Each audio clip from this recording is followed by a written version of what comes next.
And thanks for joining us tonight. The Madison Streets Division is looking at a projected $600,000 deficit after last winter. And that's just one problem the division is dealing with. Amy Reed joins us now to show how the city is balancing expenses. Every year, the city looks at average snow and ice events and decides how many to budget for. This year, the averages seem to be of little help, which if you lived through it, you might have already guessed.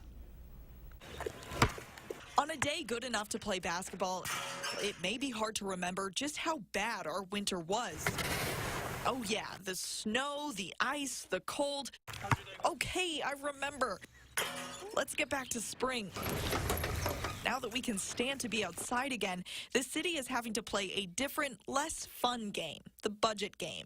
All that snow was a bit more than the city anticipated. The budget was built to withstand 5.5 snow events of 3 or more inches, and instead we got 8, putting the Streets Division about $600,000 over their snow and ice removal budget so far. The city finance department isn't worried. We've projected deficits last year on this magnitude in the Streets Division. Based on the amount of snow and ice activity in the first quarter of the year and then what could happen the rest of the year. We actually came in under budget. As long as fourth quarter doesn't see more than 3 storms like ones past, the budget should recover.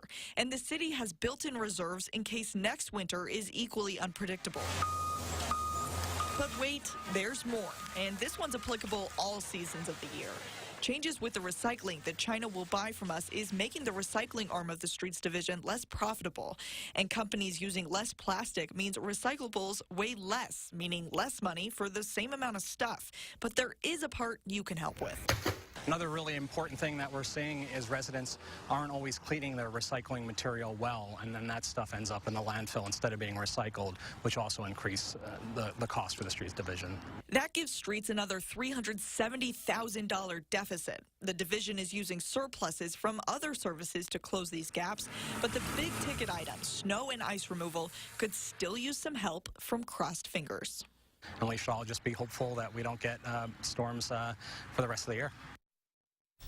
Right now, this is just a projected deficit. This could iron itself out by the end of the year. But budget talks for next year will start soon, and it will be interesting to see if Streets will ask for more snow and ice days to be factored in.